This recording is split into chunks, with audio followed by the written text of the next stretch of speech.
Hello everyone, good morning, good afternoon, good evening. As you can see, I am still at work, but there's a topic we were treating before I joined here. Good morning, good afternoon, depending on where you are watching me from. Please join, let us continue where we start. Omenala and Christianity. Adekayaba. I give you a topic again.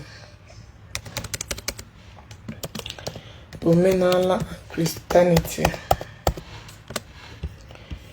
Can deal with the problem of this society. Ndi omenala na-ashe, ndị otu Matthias na-ashe na ọwụ. No one with the problem, the Christians. Not the government and those who does not understand their lives know how the problem. So this program now, you are entitled to join the program. You can request and join. So Kaipuya, because a lot of people decided which way to go and which way to follow, and they believe because which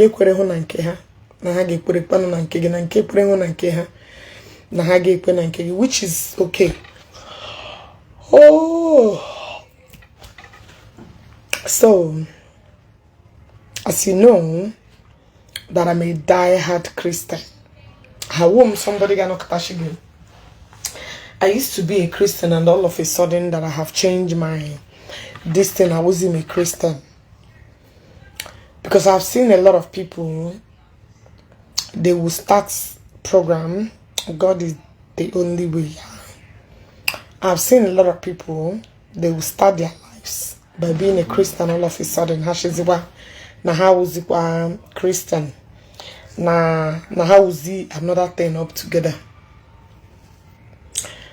So, if you have any contribution, I just because it's late here actually. I'm going to get this small fan on the keyboard hot a little bit.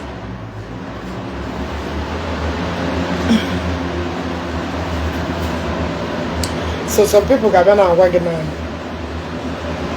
knowing the Christian or what their problem. Not knowing that not knowing that from birth. The same Bible that you could do for the rest of our lives. You understand what I'm saying? So until you understand where your problems are coming from, you will never figure out how to help yourself. You're gonna have the Christians all the time. But the Christian we are down for. The Christian is not your problem. The people that are your problem is your forefathers. Those that committed all manner of alo. They committed this alo and habezia. Onye baba na church, yash na church jikwara wuru business, church jikwara rie ha, church eripa ha, church emena church. Let's assume church is a business. Let me agree with you guys. Is Omenala not business? Nka Matthias na ego show no. Na show no bia na Omenala bia to ego. Why are you guys doing the contribution every Sunday? Why are you guys collecting from the poor masses? Collecting from them. National national condemn even the Christian. Why are you guys doing the same thing? I'm just asking a simple question. Gini merunu je mekwa the same faults. Onishin the Christian na collect ego from the poor masses. And you guys have started doing the same thing. Onegagala church, Ike church bulaya. You pick up your pieces and move on with your life. Egagide church today, and you believe that you're no longer comfortable, that the church has really duped you, that the church has really taken everything away from you.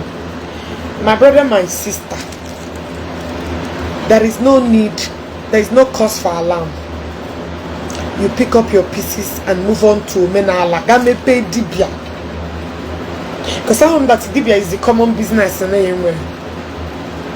Anybody can wake up, be the megane, run Dibia business. Likewise in the church. I'm not saying that everybody will pass on a meter of and when they jinde made, but do not generalize it. Even only the pure, or the pure. Gang only the at fault, only the at fault. Do not generalize like in the Dibia, and when they went time, Igbo go mad. All they do, now but dragon boggy, life goes on. Right? We're going to do Hagi Butishe, Hagi Butisho Maji. Buteishi ndoken, Buteishi anybody, just to mean again, Egwonshi naja,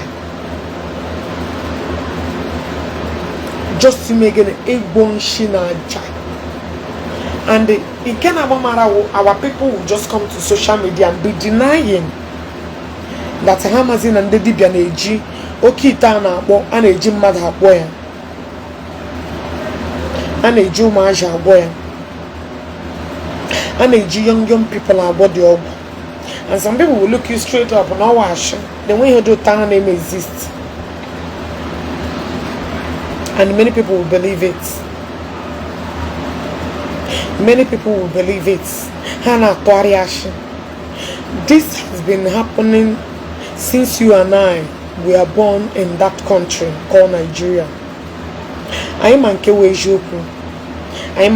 why are you guys coming online to lie and to deceive thousands of people now? Somebody I was listening to one day or joining a live program. That person name pono na ya no be na nde na forefathers ha buru ejima. Somebody name pono na ya no be na enwere mgbe forefathers anyị na-egburu ishi ndị mmadụ aga na akwa eze na eze nwụrụ. Adaptition people aga n'ime ọhịa mgbe na ashị ndị ntọ na atọ. That time we go to farm, we cultivate stuff. You cannot go to Gakwabo without a male child. Without a male child. Hey, so giga ubo. Giga ya umwa nine. I get dealing with uno. And before you I get rape chuno ni moya. This thing, you guys experienced it, and you guys will keep up a straight face and be lying and lying with una full chest in a way we hold you down. Una they are aware of it. Now, all this arrow can they put through an end to this arrow in the church? I am going to list here no camera. O camera. Chema turn here off. O camera. Ane kuzi oku here iwo suagama loge. Many people have abolished that usuten. But okane when a book at strong guru today. Up at the 7 the people let's go back to our roots. What the same people let's go back to our roots. Your roots you're going, is it to be practicing the same thing Oka may be chana? Oka is the reason why I nebuzi ejimana banyu. Oka is the reason why mgbola ndeze nwụrụ or mgbola chief or anybody nwụrụ anaghị aga n'ime ọhịa gịnị gbute isi ndị mmadụ eji eli ha. Ụka put an end to all this. Good morning, Emeka. Hey, Ndi Igbo, my brother, innocent. Ụka mere majority of our mothers are not being raped on a daily basis.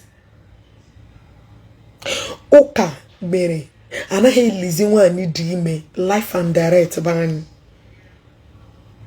Ụka mere wo anaghị emezi mmadụ what they call it enwere ka ga-eshibo gị ebubo emegi jungle justice. Ụka mere. So for those of you that say what Ụka has done for Ụka has given us lives. Ụka has reduced many atrocities that's happening in our place. Ụka has done more noble than anything. All this thing, Ụka, go and fight your government. Allocation unu. Ụka ha Ụka eji unu. Why are you guys not putting 80% of una messed up on Ụka? Why are you guys fighting a fight that is no cause for alarm? Nko laga gide no kakogido ka megide ga cho no na root. The main problem we have forefather nna no ha metere. Go and cleanse the blood nna no ha kosoro. Those blood do tasrana ala ne were your generation unu iwe. Ask your family history. Jejo the level of atrocity your forefathers have committed and see how you can change your destiny. Uwaka. Ụka is the lesser of una. Ụka is una savior. As I will maintain my stand, and I will this kind of program. I think I will start to be bringing it up in due time. Because people are not really telling you guys the fact, the truth. Committee. With one you deem a boy of full year life and direct. With the one you deem like this, a buala. One neti. Why do you think you go to some various compounds nabani wanyola di me dia wanyola di me agbabu in some of pregnant women who bury their life and they cost that compound she ne nwe ho nyo wolaga di me here ya survive ya. Why is it that some young men in the age that age in that compound? Have you guys find out about all this? Why is it that or the when you move up na family all of a sudden here got you back? Stagnant situation. Igagado obodo yibo. Here na chuno kana chuno. Problem una Ụka came to redeem. Ụka came to save. Am I saying that all pastors are doing it right? And when they take advantage of that good name that showered or incubates Ụka na committee a lot of atrocities, all manner of atrocities.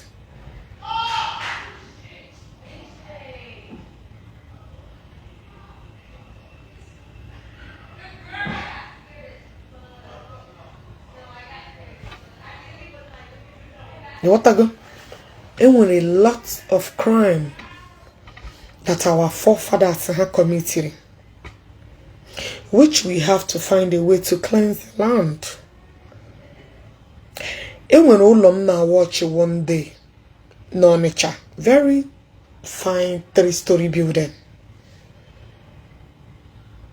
People were saying, do you know why the houses are abandoned? Nobody goes there. Family member, they don't go there to claim the house. Do you know why? Hashane when one young small girl, they bring a banana girl. The owner of that building, the young girl, where Jimmy sacrifice. Now that house. After the man, there was only be that place. He breed that place. That girl on a gari every night. Buy my banana. The spirit of that girl is still tormenting that place. And when you be that place, you go today. For those of you that said all these things, it doesn't work, doesn't exist. It does exist. Chineke shinayana punhe kwensu ike. The water ike chukwu ezi nwa nna gị, because I'm iwu onye Omenala ị na-achọ ụkọ ọsọ. Go to your father compound. Why things are not moving for you? Go and find out why your life which you did messed up.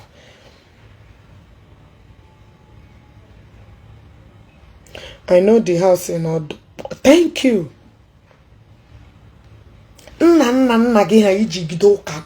Problem, okay? Go and find out atrocity. Committee. Oka weterani peace. Oka weterani surviving. That's it. Oka weterani many good things. Oka many. When people find love, they cannot say Iwosu, Iwudiala. Some people damn the consequences. You cannot date a girl knowing fully well. You want to go? If your life and your families are very good, why are you blaming Ndoka? I think this is the topic I'll be hammering. Maybe you guys have forgotten. I was brought up and I grew up from my mother. Like say, my grandfather taught to me. I'm a me fair. What is not toko? I did not go to Malaysia Gaba Apuna. I did not leave my father's compound Gaitili Gaba Apuna. I did not go to Ghana Gaba Apuna. Azoromo Nduba, my grandfather na koromu ihe. That is why majority of the things I say, I speak in parable. Amamalo ndeba committee. So nobody will change it for me. Nobody got shame. Go and come. Amami here wo alo ndeba name. Do you know the reason why you guys are crying bitterly? Na ondoka all the time. Okay, no, because those things does not exist. The more I suppress it, they suppress it to almost 70%. I suppress it then.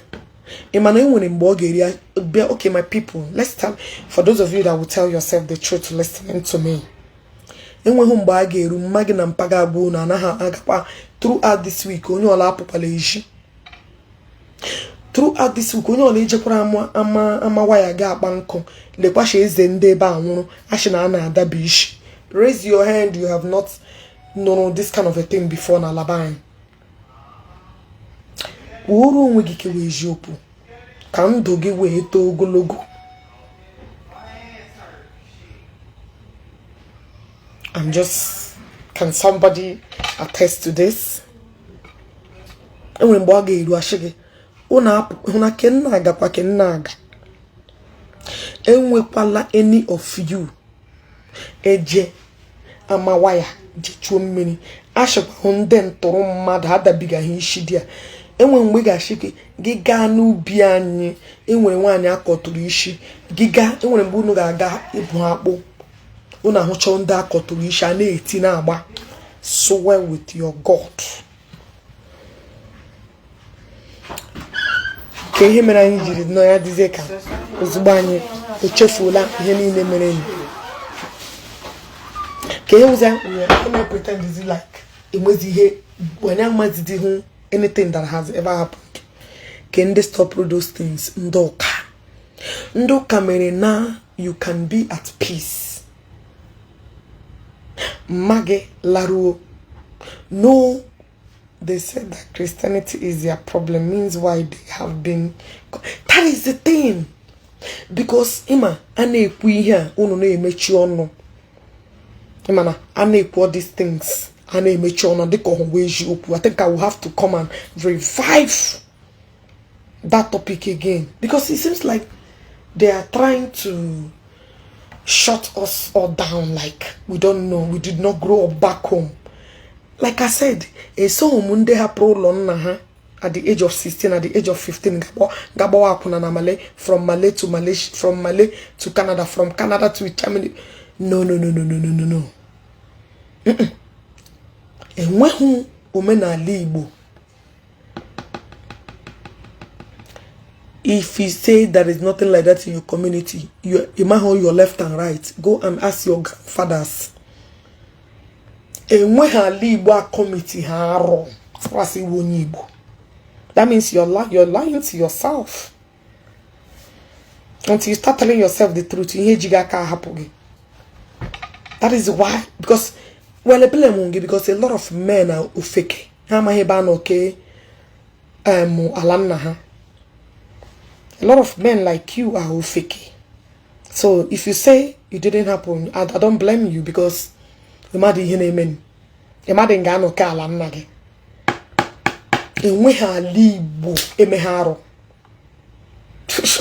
no be talk. Our forefathers so when some men come out and hear me express, I look at you like, wow, we arguing. That means you don't know your left and right. Why are we even debating when you don't know your history? There's no need. So I am not, maybe you may be right, because a man can't na bigi. Igbo meraro.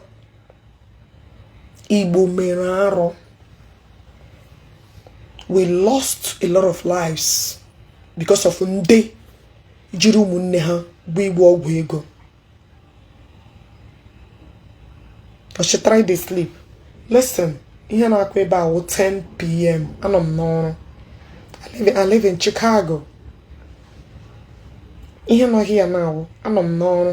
As you can see, I got my mugidanya till 7 in the morning. I'm doing 16. So telling me to try and sleep, a jobless person in her corner. Feel me? Oh, a jobless person in one corner that sleep will a corner all the time. As you are here watching me, I'm making my money and I'm still lecturing you. Because a lot of people are on their left and right. It's hard in here.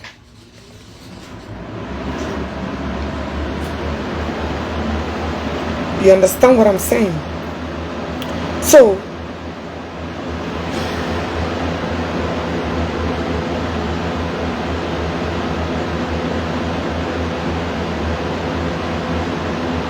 you want to go? So, anybody that will come you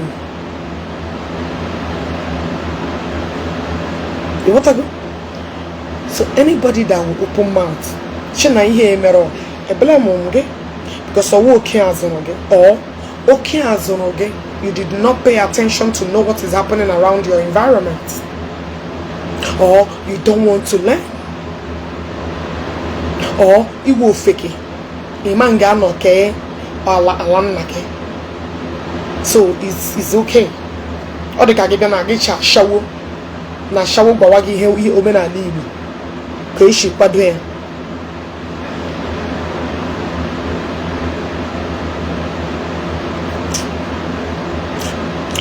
Why would you care so much about my health? My health. You can't just open your mouth to go and sleep. No.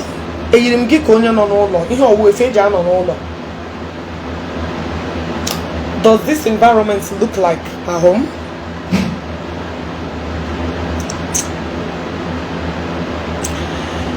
If Anambra is the highest people that committed the highest of atrocity, if you're from Anambra State, I'm from Anambra, I'm from Osumenye precisely. Anambra is the worst place committed the worst crime in this life. I remember buying Allah Osubai came into no day. I thought you even want to call another place. I don't know Anambra. My brother, go and relax. Anambra, where I personally come from, Atrocity and Ndi Igbo niile. Go and verify. I but thank God for Christianity. Thank God for Anglican, because here the man were Anglican or the Catholics. Anglican Church. Thank God for peace of Pentecostals that brought peace, liberation into our society. Sometimes we don't go out for some days because of one big masquerade is coming. Exactly. Who is fooling? Those masquerades and a human sacrifice. A men had their tradition before you. Do you know that?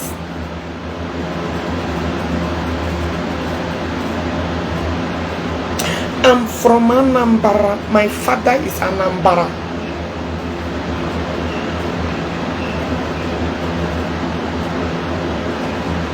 What I go?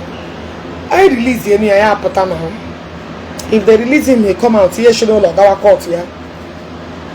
Abramuno, it's possible to release him because of what is happening. This condition can happen. There. If they release him, he come out and be going to court. A very dark man, he released him here. And very dark man came out and because the dog got caught. I remind you, I have had here. So releasing him ain't making any difference. So whether they release him or he's still there, it doesn't make any. But all my good lad there, one good little there, yeah, she's there no longer. Walk out to Latawa. It makes no difference. The reason why he had actually released here because actually Jaka Kubuya there. You know na ndere say buko biko ndenga no dey na say buko bichori Jaka Kubuya.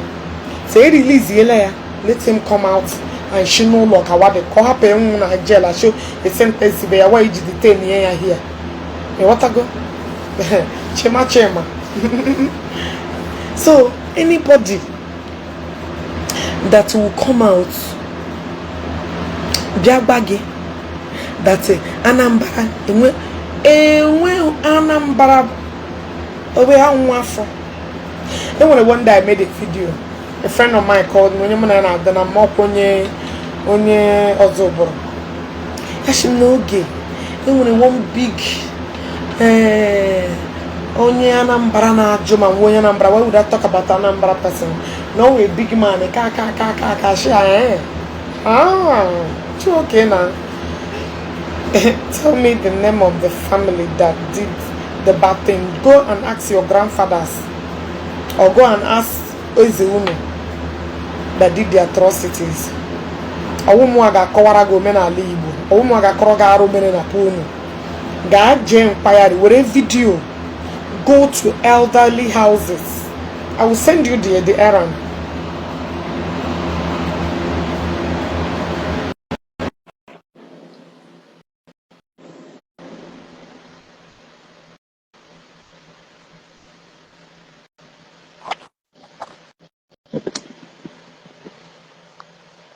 What a good Shema. Thank you, man. And I'm got Chariga Rotelem Nakanga. And I'm never debating got Chariga Rotelem Nakao. Thank you, I'm going to get that Shema up my.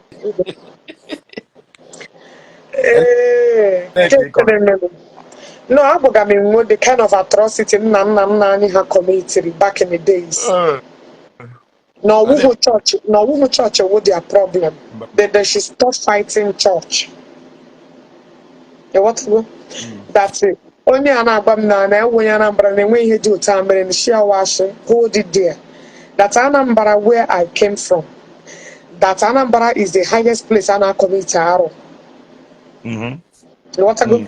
The village. I'm giving him an assignment to where video. Yeah, I will cover all the expenses. Go to every elderly man house in Anambra State and ask them. And when a man that in them Ishi aga Elieze ha. And when a man the one need email life and direct because of one thing or another. And when a young boys now sacrificing her to the gods for one thing or another.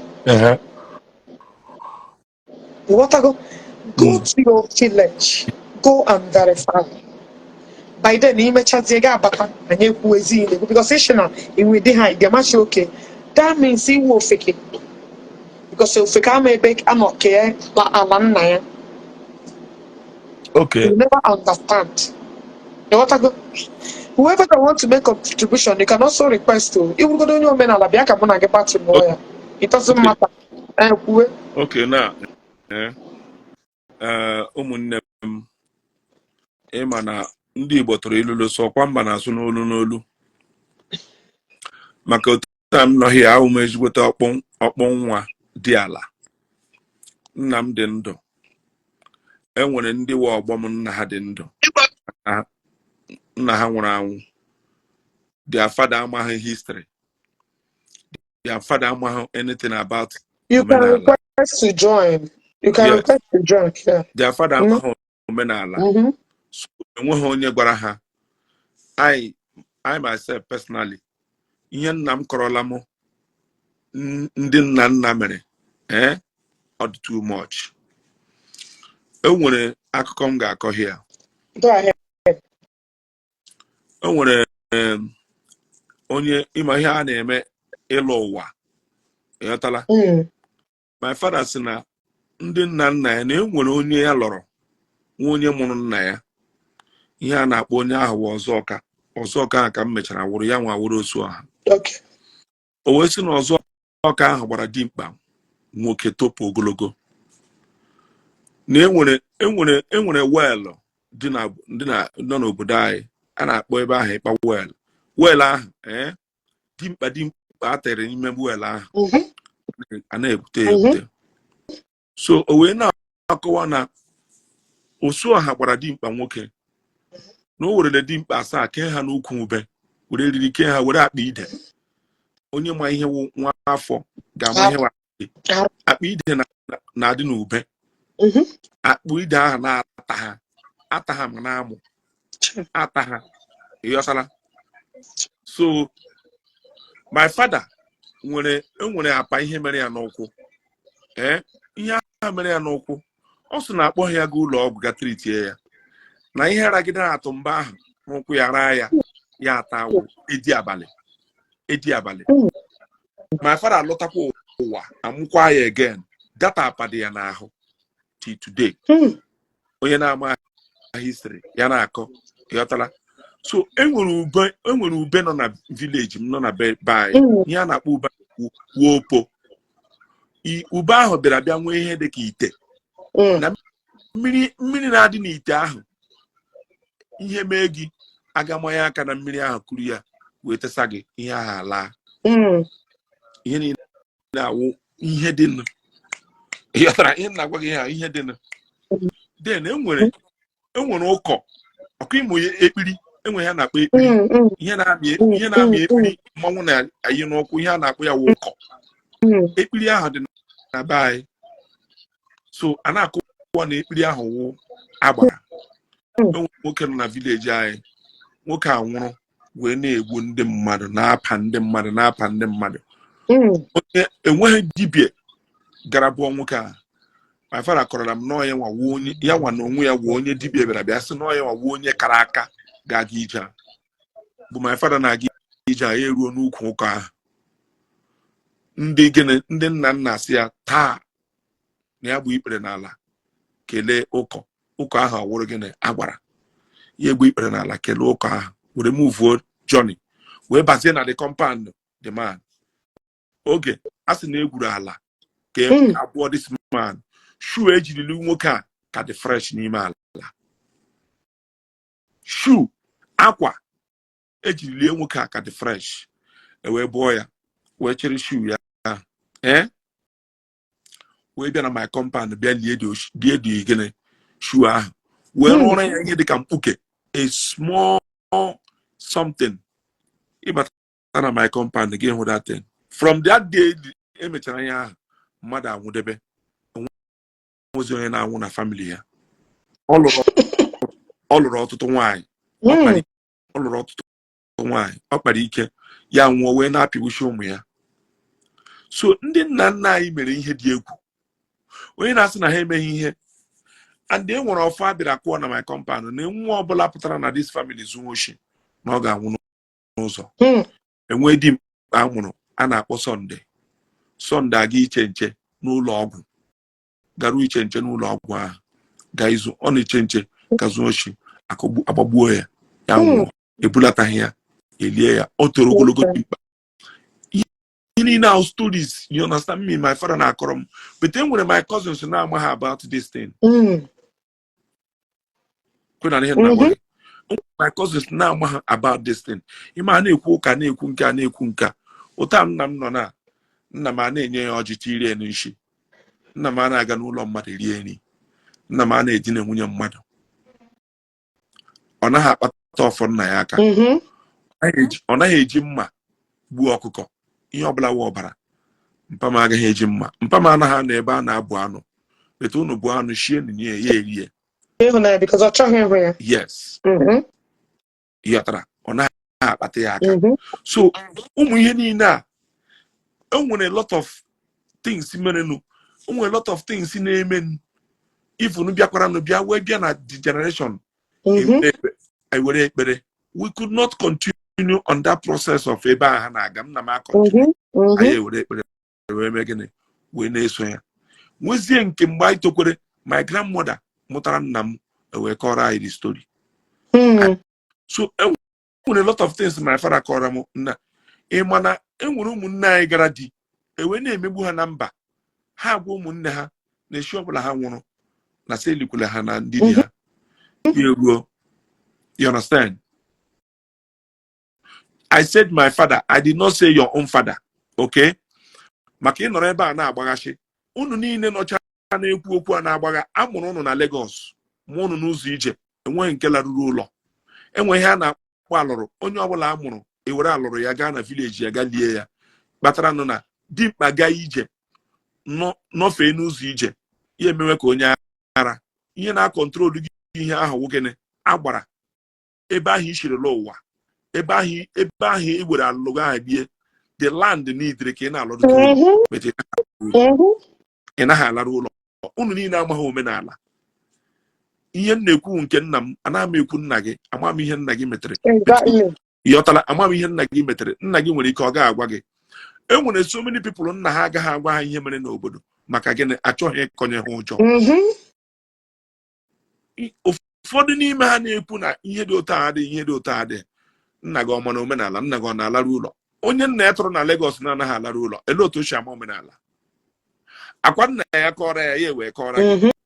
Ọ anaghị achọ ịkọ dị akụkọ ka ha ghara ịkọ ya ụmụ ha ụjọ. But nna m kọrọra m so many things. And enwere ihe niile na-emenụ. Enwere ụmụ ihe niile akọchara during that period. But nke that well ahụ oge enwezie na-aga well ahụ ruo today. That well. A sị gị na ihe a tere n'ime well ahụ ị mara well ahụ a na-aga ekuru mmiri na ya enwezie na-aga ekuru mmiri na well ahụ. But well ahụ ka ekpochibekwa ya ọ karịkwa n'oke ọhịa ebe ahụ ọ dị. So onye na-asị na omenala na ndị nna nna anyị enweghị ha metere, you understand me?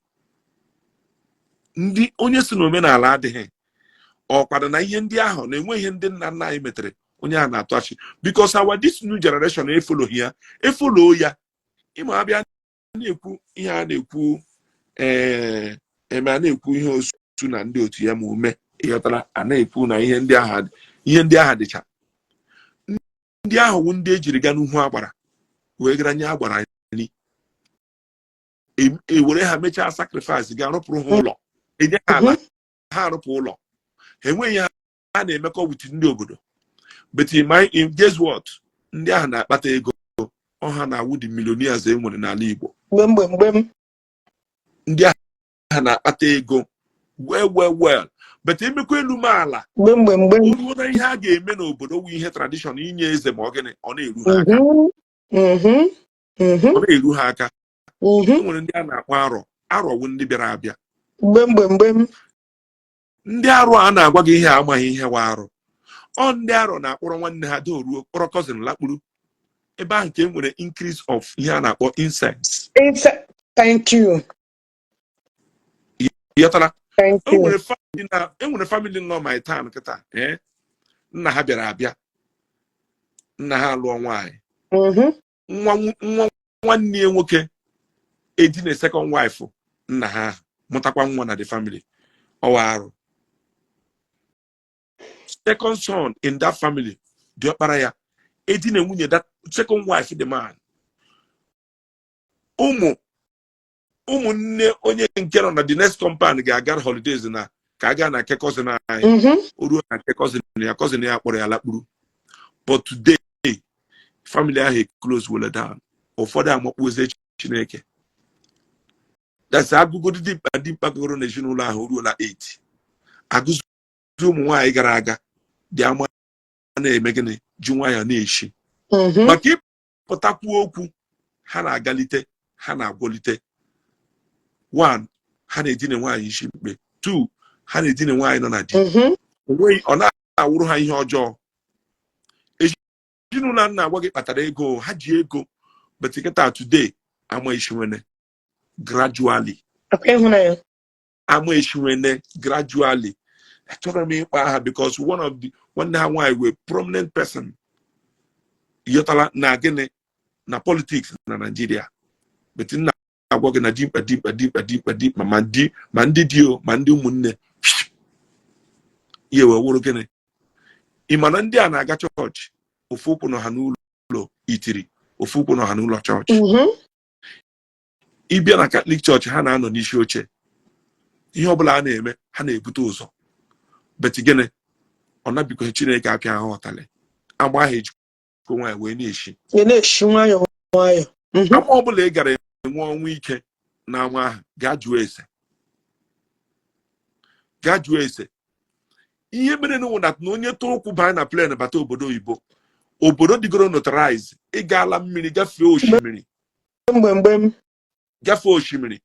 ị mana nwaanyị enwere nwaanyị ga-anọ na Naịjirịa afọ ime na-eshiri ya ike ya pụta obodo oyibo ya dị ime o mere eme ihe niile awụcha spells curses dị na family betema ụfọdụ enwere ụmụ arụ mere nnu onye ọbụla tụrụ na village na ama omenala oge mgbe a na-eto n'ụmụazị asị ka aga ọhịa nkụ nwanne na-apụ n'ime ọhịa dị na nwanne ya ihe ahụ esoro gị na-aga enweghị onye mana enweghị onye gwara apụrụ gị ala enweghị ihe i mere ọwa arụ ga-ebịa too lụọ di ọ gị too di na-eshiri gị ike ịbịara gị ị gaghị ama ihe mere nnu ihe ndị a dịkwa ịma a na-eme ọgbanje ihe ndị a dịkwa ịma na-eme ihe dị ụwa dị mmiri ihe ndị a dịkwa ọ na-ama ọwụ ha ọgwụ asị gị na nwaanyị my grandmother nwaanyị ya gaa n'ime ọhịa ya akụta ahịhịa ndị ihe a dị na be ha emente na ya na-aga dịka ndị India na-ewere mkpụrụ ahịhịa rụọ ya rụọ ọgwụ bete anyị nwa hapụrụ ka anyị wee mee gịnị sowe civilization anyị emeghị ya bete ọkwa ma ihe ndị ahụ ọ dịkwa ewerezie ego yọtala n'ụka were mezie ihe niile ahụ ma ọkwa ma ihe ndị ahụ dị ndị na-aga chọọchị a na-emekwa ihe omenala but one thing ị ga-amara bụ na ndị niile na-ekwu eziokwu na-eme ihe omenala anaghị eme ihe ọjọọ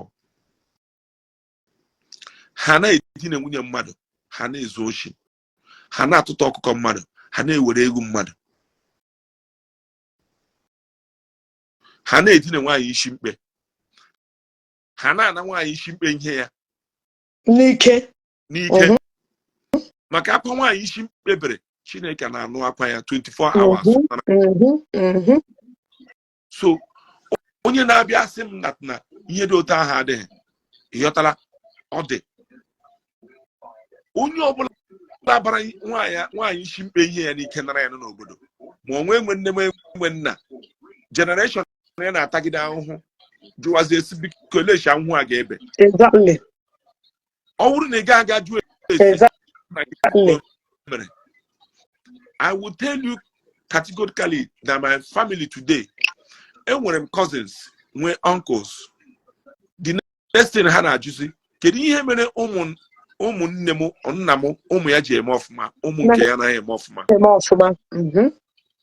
o mere one day ma akpọ that my uncle nsị ya bilie njem wepụ aka na ihe ọjọọ ka mara gbara gị ụba ka ụzọ kpọpere ụmụ gị ya atụmiro maka na ọ na-akpụ ọgwụ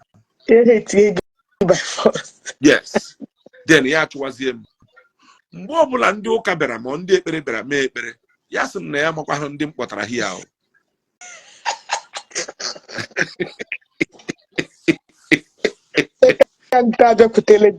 yọtara so nwa foundation ndị agba fence ha aga liere m ihe agwọpụta ya nna m ọgwụ a na-atụ nna m ewere olive oil ewere crude oil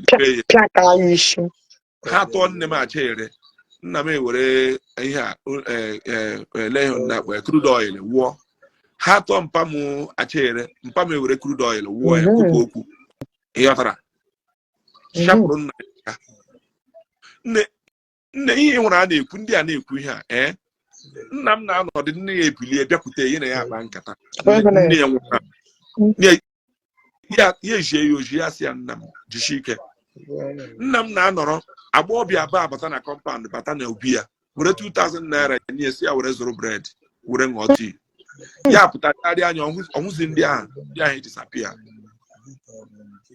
mpa m ewere 2000 naira tii na ịbarị ya na obi ya sị m nna m abịakwara ahụ nna m anwụọna gaa ha si ya lawa ọrụ ijiri pụta ịrụchabeghị ya ga-arụcha ya ịghọtara so ịma ihe a na-akọ ihe ndị a I'm a prime person who na that na o nwere onye mere gịnị enwere nwanne nne m gara lụọ osu ha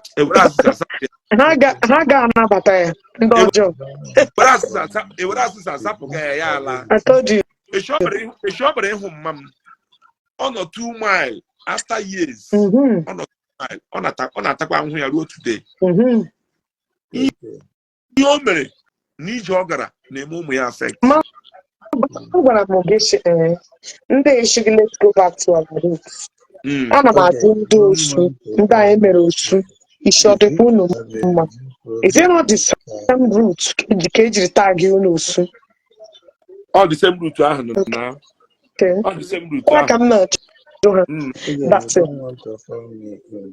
Hello my brother onye na-ekwu okwu na background hello yeah hello kwuo n'okwu na hello we are hearing you. Okay, una anụ ife na-ekwu kịta yes but gịnị mere kamera ga-anaghị egosikwa okay ọ ka nsịkwa na ma arenji program ka ị na-eme because otego ntị wee sị kpọbata m onye na-asị ọ gị nwa bụ onye na-eme arenji because you're not showing your face gịnị mere your camera is not showing I don't know why.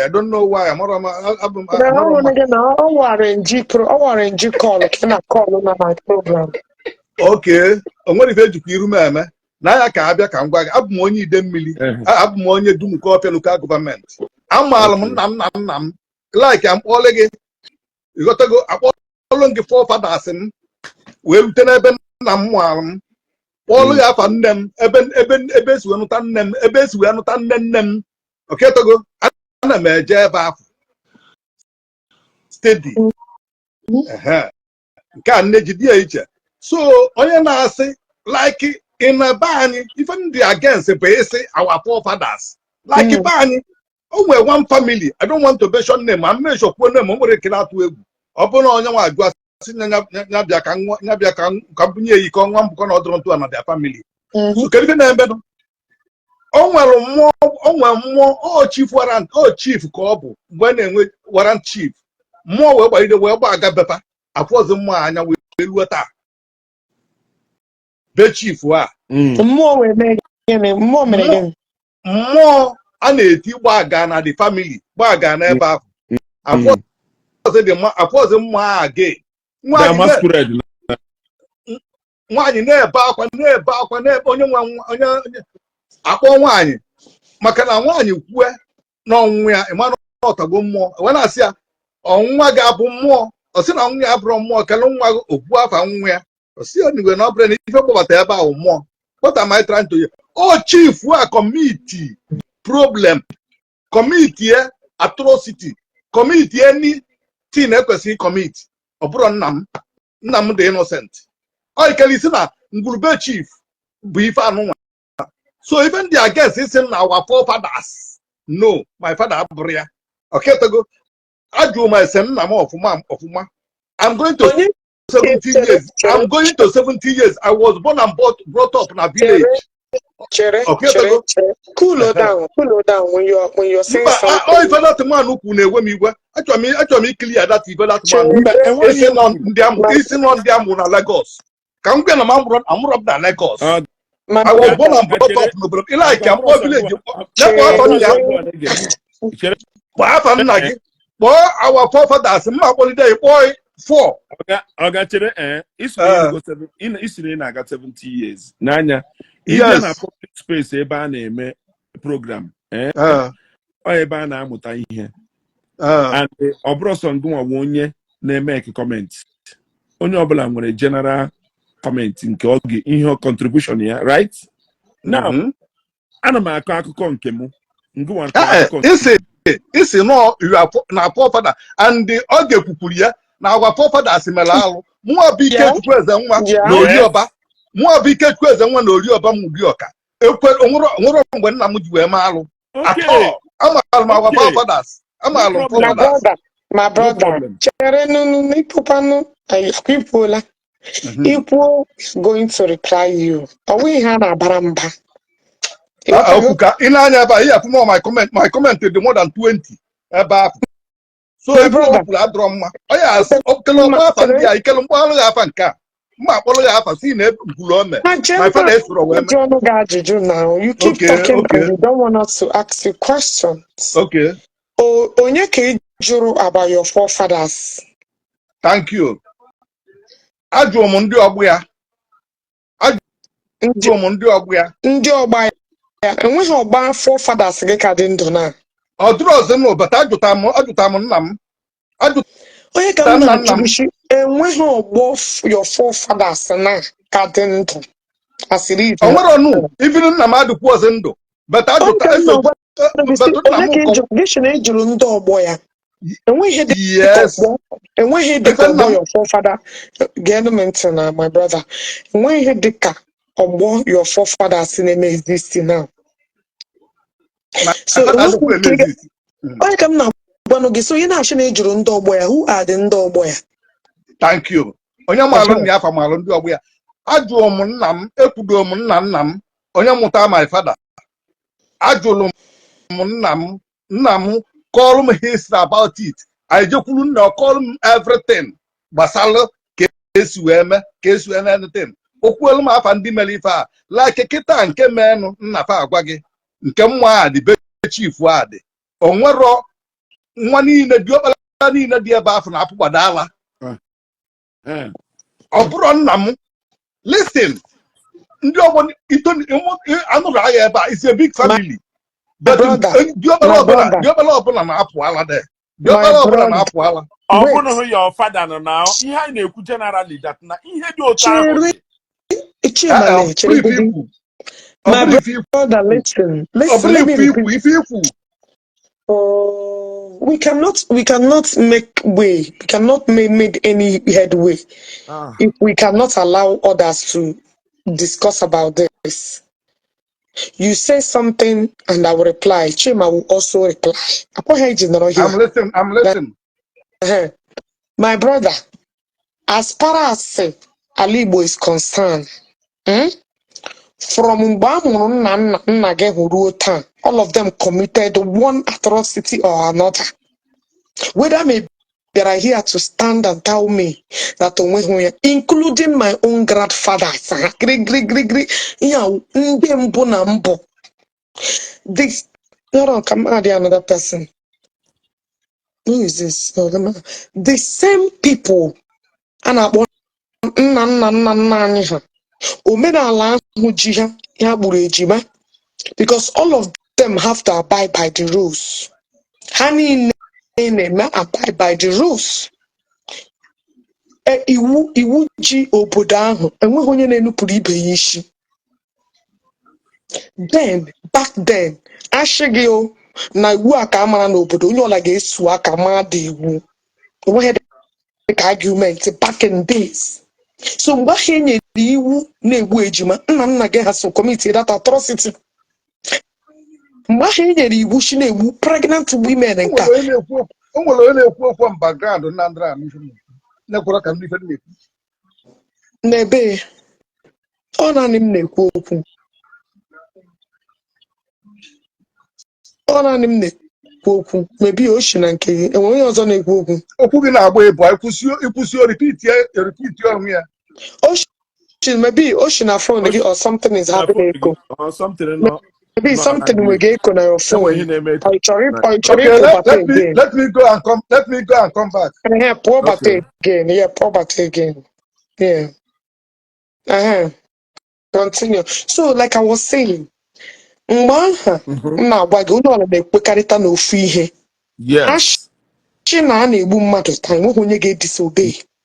Yes. Everybody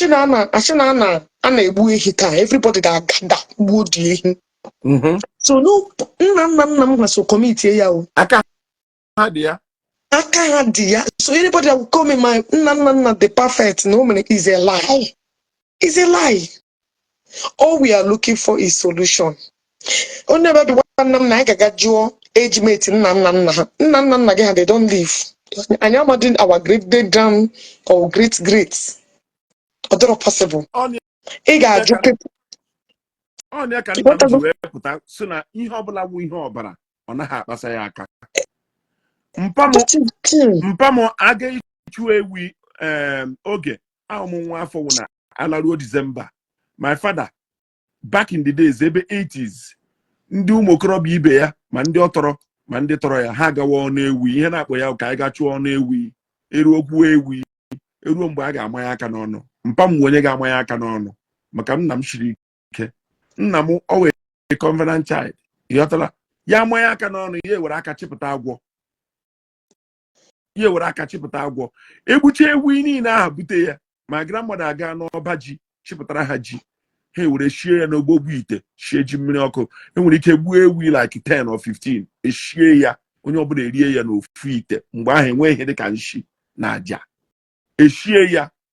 Mpama na-akpasa ọbara aka a na-eke anụ mpama na-aga ebute okeke ya. Even to today my junior brother na village egbuo nama na eweta nama nwa ada gotere nama nye ha egbuo ya onye ga-aga eketa okewu my junior brother my father aga emeta ọbara aka eshie ya erie beta ọ gaghị akpasa ọbara do mechaa my father agwa m na nna na ya na onye ya lụrụ ụwa na o gbuchara aka na ha kpara ike dị egwu na osu ọha dike na ha na-aga mba were mmadụ.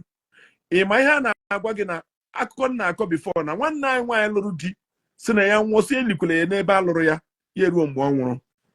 Ụmụ ndị di ya aghachi ili ya ụmụnna agarụ akwamozu si ndị nwe obodo na ha bụ ihe ozu nwanne ha nwaanyị ka ha buru lawa. Ndị a ajụ na ha ga-ebiga ha ozu.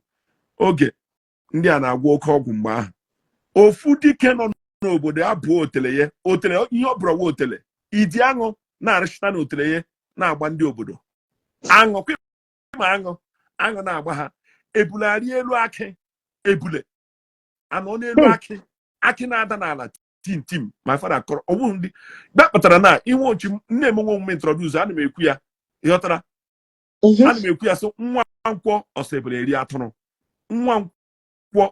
eri atụrụ nwa nkwọ ọsọ ebule eri atụrụ ebule anaghị agafe ahịa nkwọ ya gafe itinye na moto ya pụtara ya mapụ na moto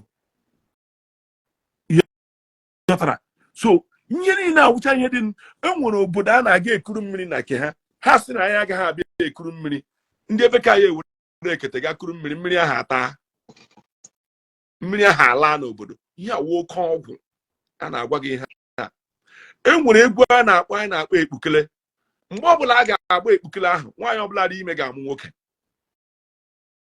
nwaanyị ọbụla dị ime ga-amụ nwoke ọnwụ tọkọ ihe ndị a dị like I was saying onye ọla disobey la iwu ala or anything a na-eme that time a ga-amapụ ya n'iwu a ga na-esi ya so onye ọla eti iwu today na a ga-aga ji Ishi 20 people akwa eze. You must agree. You don't have any right to disagree.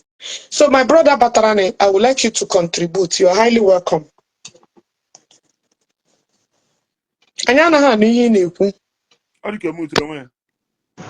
Sister, good morning. You're welcome. Onyama. Dogu. Okelekwara. Akwado Igbo. Chinonso. Igbo class 4, aha karịrị. Yes. Igbo n'ụzọ ije. Okay. Some things I na-ekwu enweghị a na-asị were akwụkwọ kpuo mmọnwụ. And some people na be defend all those things I'm not for ha so for ke ma ọ bụ na ihe ama ụmụ ekwu. So I na-defend ọdịna. Mba ha na-protect ya. Some people na be defend this thing na abụ ha na ama ụmụ emeditin ma ọ bụ ndị iwe ofeke na-ama ihe a na-akọ n'ụlọ. All those things a na-awụ o mere eme ihe dị. Maka mgbe a na-eje nkụ enwe mgbe a na-awaịcha ije nkụ na-agwa anyị data na agakwa n'ebe dị otu a. All those things a na-eme ndị ntọ ihe niile adịcha. Mmadụ pụta na defend na ndị nna nna anyị egbughị ejima. Yes, anyị ma abịa na-ekwu anyhow. Ya gụọ his generation like mụa ama akpọtawu my 9 generation. Ya gụọ his generation like from 5 father ejima. Ka o wee mara ma ihe anyị na-ekwu ọ bụ eziokwu ma ọ bụ asị. Mba ị ga-afụ some people ha bịa ha na-defend this thing. Mana iji ya kpọọ great grandfather ya ka ị mara ma enwe onye bụ ejima from 4th generation gana ya gboduo ka ị mara ma enwe onye bụ ejima dị ya ha atagharịwa ọnụ. So all those things a ihe mere eme.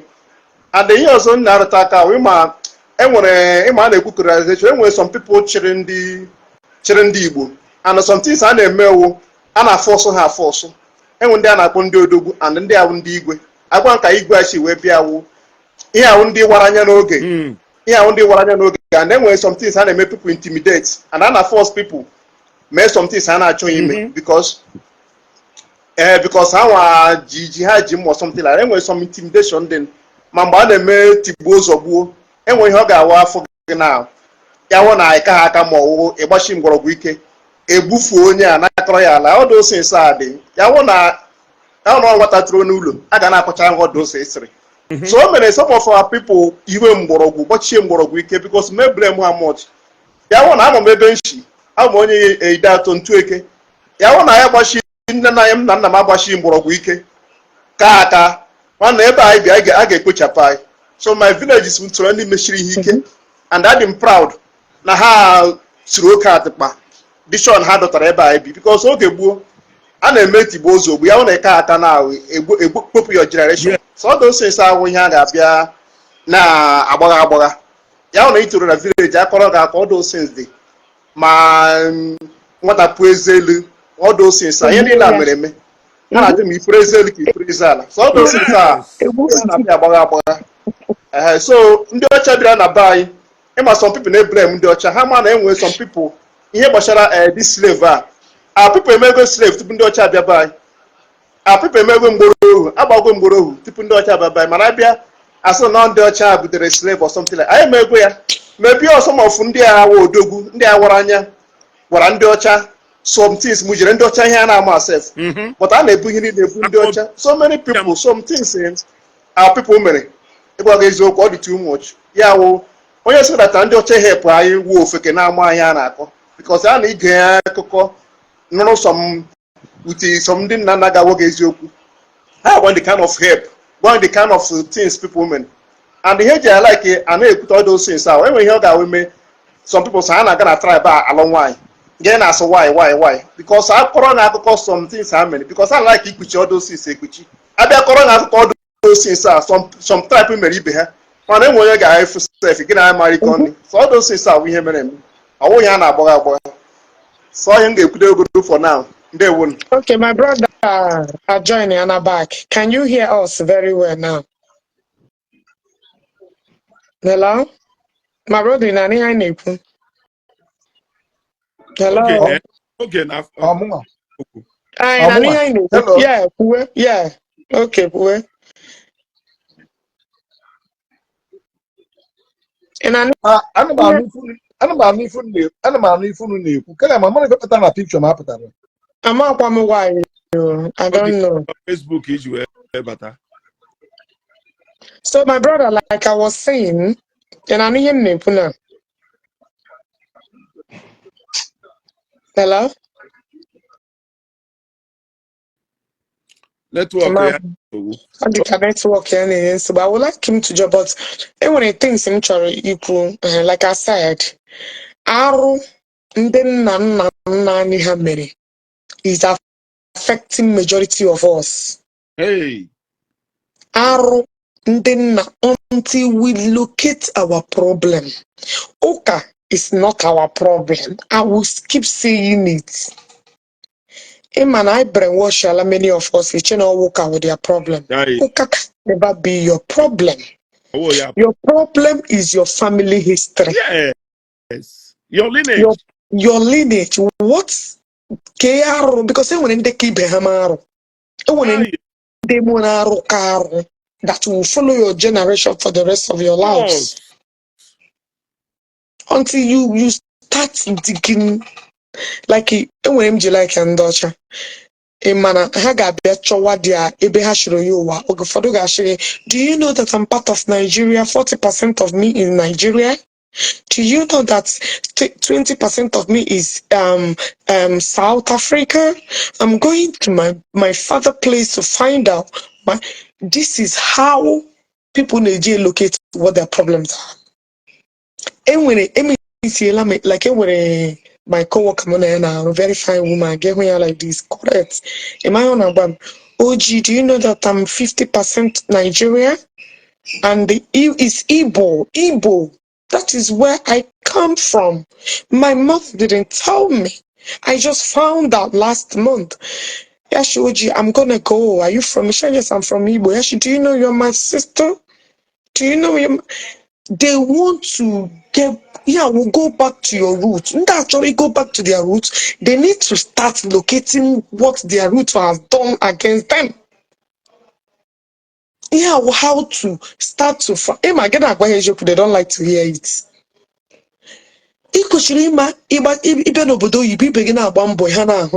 But you keep living fake life like all the again, knowing fully that nothing is moving for you. One day, sogi too much. What I go? His sugar getting too much. You need to go and put my car before I get ticket. I'm the man over. You want to go? Okay. So sugar I'm a Jimotom, but I'm abandoning my camera. Okay, yeah, when one ihe m na-achọ ịgwa gị bụ na ị ma na enwere family the man kpọrọ nwa ya nwaanyị were ree ya agụrụ na agụ onwe ha ego the family ka nọkịta ore nwa ya nwaanyị ahụ orechaa ya ị ma na nwa ya nwaanyị ahụ alụbeghị dị ruo taa nwa ya nwaanyị ahụ ọgbọm ọlụbeghị di ruo taa o wee bụrụ ihe gịnị nna ya mere gịnị nna ya mere ya maka the man eji ha ego o were nwa ya bana ego were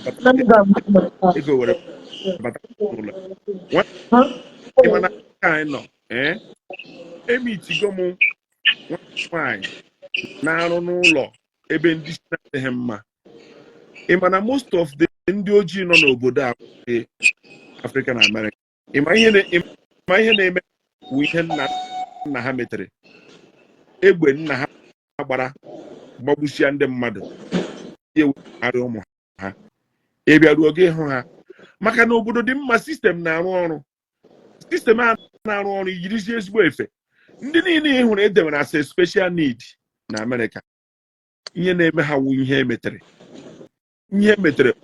ọwụghị ọgwụ aṅụrụ aṅụ Going up, girl. ndị ara I think you go home too, got that. No, I'm not gonna move my car. ndị Yeah, I'm staying. nọ nwanne kwa ifere ara Hello, I'm Miss Tati. na America No, I want to go and move my car. Hey, Miss. oge tinye na mood I want to go move my car. Yeah. Oh, it's raining. Thanks. oge na anụ ihe anyị na-ekwute ige na mood uche ya adịghị ha so ihe nnachi ịgwa gị wụ na ị ma na obodo anyị nọ nwanne ara nọ n'obodo a karịrị ara nọ na Nigeria ị ma na okay every Thanksgiving people na-aga ebe ndị na-enweghị ụlọ homeless na-enye ha nri ị ma na ndị ahụ n'ebe ahụ ọwụghị ọgwụ ha ṅụrụ aṅụ na ha ụfọdụ wụ ihe nna nna ha metere na-enugharị ha mana obodo na-enye ha provision of shelter a na-ekretiri ha provision of shelter kretere ha provision of food health, you understand ihe a na-agwa gị na ọ dị n'Eshia iruo n'Eshia gị hụ ndị ara onwe ndị na-aga n'ụzọ ha na-atakwu were aka tina ịghọtara ara ha na-ayị ha awaghara ọwụghị ọgwụ aṅụrụ aṅụ ihe ụfọdụ ara ahụ wụ spiritual ịghọtara mere ha attack because ịma ihe a na-ekwu na aka ngwa gị ke ndị ga-akọrọ gị history adịghịghị ndụ ndị ga-akọrọ gị history anọzighị koro onye ga-agwa gị enweghị onye ga-agwa gị ụfọdụ ma history ha agaghachi ikwu ịma ihe ha ji ha agaghị ekwu ka ha ghara ikwu nke ọ ga-awa ekwuo ọ dịka ha atụọ ha iche ha mechie ọnụ maka ekwuwe ihe ndị ahụ e mere ikwupụta ya ebe dị new generation nọnwụ ndị youth ịghọtala na ndị mmadụ ga-aba gị ọgụ ọ na-emeghe ihere ịghọtara na-emekweghị ihe n'ikwu ya maka otu a mụ na gị abụọ nọ na ihe anyị ji ekwu ihe akịta n'ihu akwụkwọ bụ na anyị nọ n'ihu akwụkwọ anyị na-ahụ onwe anyị ị ma na anyị hụ onwe anyị mpesọn wee kwuo okwu a ofu onye nwere ike ịnwe ibe ya ụra ofu onye nwere ike igwere kwa ga-aka sị gị na nkịta wee gị ihe na-akọwụ gịnị ka ị na-akọdo ihe a na nna m gburu mmadụ enweghị ka okenye nọ n'obodo ga-esi wee kwuo okwu kịta anyị niile kịta anọ ebe a na nwere ike 5 of us or 6 of us nwere ike chi n'obodo anyị ya wụrụ na nna m na-akọ akụkọ ihe mere n'obodo by so doing that o nwere ike kpọta aha nna gị lekwa ihe nna gị ga-eto ya ọgụ ebido dị a ọ gwa gị dat nọ nna gị nwe onye nara na nna ya ala ya kpọrọ nwunye onye ala ijiri di na nwaanyị ọ lụburu mbọ yes gbuo nwanne ya nwaanyị nwụrụ anwụ so enweghị onye ga-akọ dị akụkọ onye ọbụla na-atụ ụjọ ụta nna m nọ na enwere a lot of things nna m na-ekwu if not na nna m nwe onye gbachiri ike na Chineke chiri amaghị egbuola nna m kemgbe ụwa oge ka nna akọ agbọbịa bịara abụọ were 2000 naira nye mpa m si ya were zụrụ bred ṅụọ tii nne m anọghị n'ụlọ naanị ihe na med ya nọ ya pụta n'iro ka ọ chọọ na ụmụ agbọbịa nyere 2000 ọhụziri ha edisapia ọnwa ha ebe ha chi ya were 2000 naira ha nge ya na ịbara ya o kweghị eji ya azụ ihe otu igeghị ya n'akpa ọ gịnị ka a na-agwa gị ihe a na ọkwa na-eme ihe na-eme my grandmother anwụọ na edozie ya lie ya my grandmother apụtakwa gafee m ozugbo ọ gafere m maka mụ na ya dịrị ezigbo mma ozugbo ọ gafere m isi m ana ha otu a ibu all the cream or perfume niile ahụ agbara ya mgbe edoziri ya bifo elie ya echie senti ahụ eji wee lie ya eji wee duchie ya mgbe uche aha manụ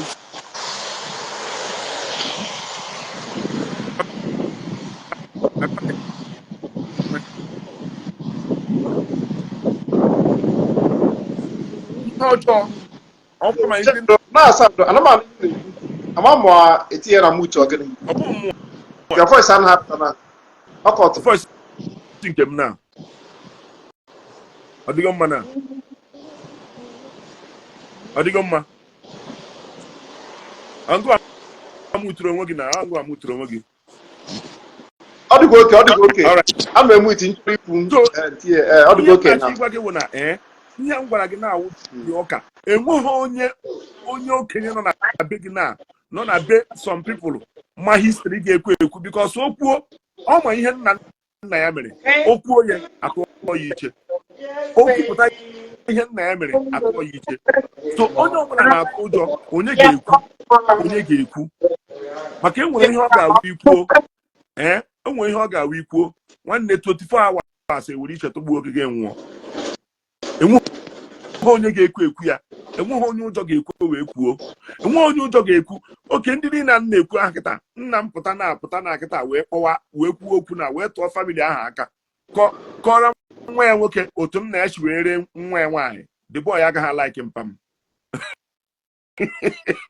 ịghọtara the boy agaghị eji anya nwaanyị le mpam but the guy wee big boy today o ji ego nwa na onwe m n'otu akịta agaghị abịa gwa ya ekwe na ihe na nna ya rere nwanne ya anaghị akụ ụdị akụ ahụ akọ ịghọtara anaghị akụ ụdị akụ ahụ akọ enwe onye na-ekwu ụdị okwu ahụ legodi temperament ndị mmadụ na-eme exercise na this blue app ebe anyị na-ekwu okwu omenala mezi imagine oge ebe a nọrọ in person wee na-ekwu ya kedu ihe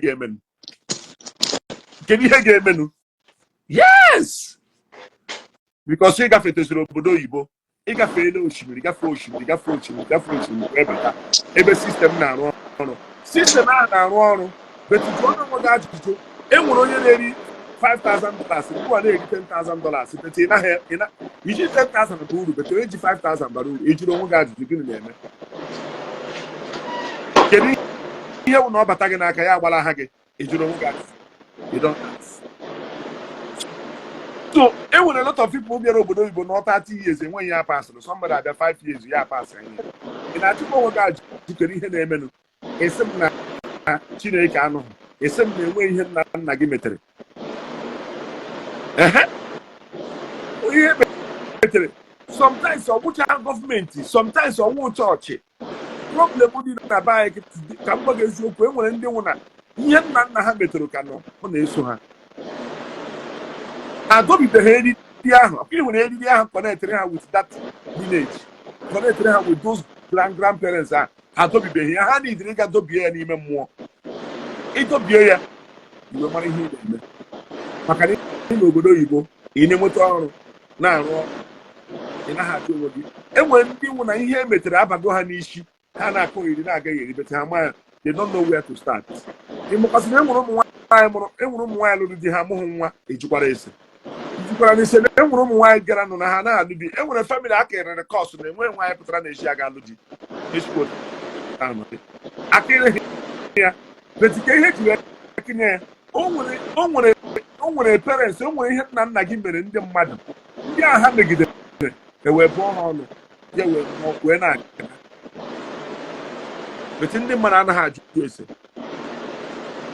ijukwara ese na enwere ndị dụtara ha abata ha alụnwụhụ nwaanyị ọntịrị ha nwụọ o mere eme ihe ndị a so sometimes you understand our foundation determines our future the people are more because of 19 na travel na-abịa obodo oyibo ịghọtara ọ mmadụ kọrọ akụkọ na enwere onye ṅụrụ na onye a ṅụgidere mmanya bufuo na main road nwa ya apụta ọzọ nwakwa mmanya nwa ya nwaanyị apụtakwa nwakwa mmanya ike ya nwụrụ ọbụmọnụ mmadụ bụrụ ha ọnụ anyị hụrụ ya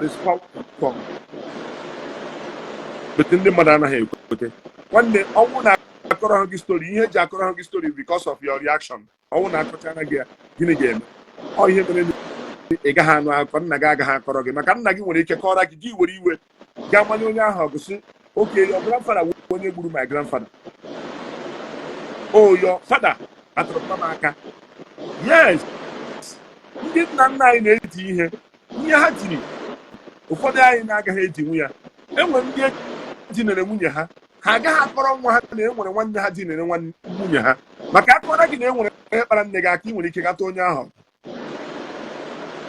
ịghọtara achọrọ this particular one na-eme because enwere ka mmadụ ga-esi na ọfụ nwaanyị ọ ga-alụ ana ọ ma na enwe ihe jikọrọ ya na onye ahụ enwe ka ụgbọrọ ha si ya wee ihe onye a ọfụ dị gere ka a gazie okwu ya asị ya pụta na ọmalụ onye a ọ na-ajụ kedu ihe wụrụ rizin kikiri mere ma si na tamalụ nwa asị ya mba otu a ka a ga-esi mechi dị okwu na ya gara saịdị ya maka akọrọ gị ihe dị ebe ahụ akọrọ gị but the thing nọkwa dị awụ na ruto na anyị enwene the belief of Christianity so na ụka abịala eweresi ụka wee mechie ya but akọrọ onye ahụ ihe eji si ya na ya gala kuchi ana m alaiki ka akọrọ m ihe ahụ na ọbụla nna nna ya ma ọ dị elders of the town mepere ọkụ wee si ya agala ebe a osimiri ebe ahụ ọ ga-anwụ ihe dị ya ọya nke ọ na-anwụrụ na ị gara aga lụọ nwaanyị dị ya ọ gaghị atụ ime ọ gaghị amụ amụ onye ka o nwere ike gị ga lụọ nwaanyị dị ya nwoke anwụọ n'ike ị mara e nwere ọnwụ ndị mmadụ na-anwụ today pụtara na ha gara ije ọjọọ e nwere ebe ị gara lụọ nwaanyị na-ekwesịghị ịga lụọ nwaanyị yọtara the spirit from that land mana ndị ahụ ka na-ewe iwe ka na-ewere ụlọ iwe ebe ahụ ya nwaanyị iwe ahụ ka dịkwa ifụrụ ike ebe ahụ ga lụọ nwaanyị enweghị okenye ma dị stori ga-esobite ebe ahụ ga were ọjị gakwupụ okwu ọnwa ahụ a were ọjị ga ebe ahụ gakwupụ okwu ọ lọta gị hụ na ihe soro ya ị na-awa ọchị na enwere ike ịbịa n'obodo si na a na-aga alụ nwaanyị ndị mmadụ a na-ala azụ enweghị na-achọ ịbịa were ọjị tupu okwu ị naghị ajụ ese ihe mere na onye a bịa were ose ọjị kwuo okwu bịa onye a na-agbala azụ onye a na-agbala ọnwụ ya ahụ enweghị onye chọrọ ịnwụchitere ibe ya ọnwụ maka na ihe ahụ ebe ahụ ekwesịghị ịma stori ebe ahụ asụgo m ala asụgo m one land one family maka ala dị nna nna ha ala ahụ na-ese okwu onye bilite tie ọnụ ya nwụọ the family eluzigo mmadụ na-atọ mmadụ ịtọ na Amerịka maka ofu ala ahụ luzuo nwoke na Naịjirịa ụmụ nwoke anọ agala na the family maka so the story of the land onye pụta aka ọrụ ya ọsị gịnị na-eme enweghị ihe na-emenụ otu ya okwu ama my friend nwụrụnụ ihe dị na okorobịa enweghị nke ruru 50 60 enweghị nke ruru 50 nwụọ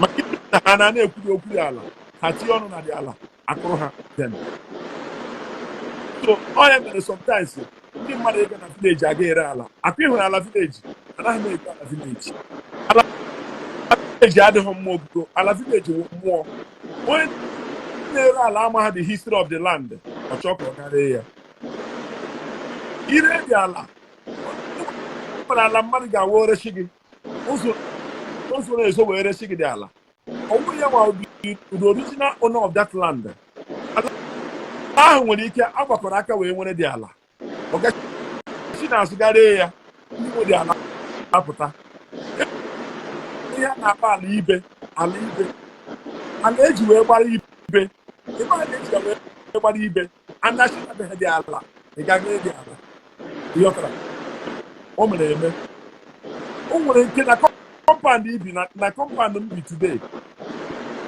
my grandfather bi n'ịkpa so ebe ahụ o bi n'ịkpa ụmụ ya na-anwụchi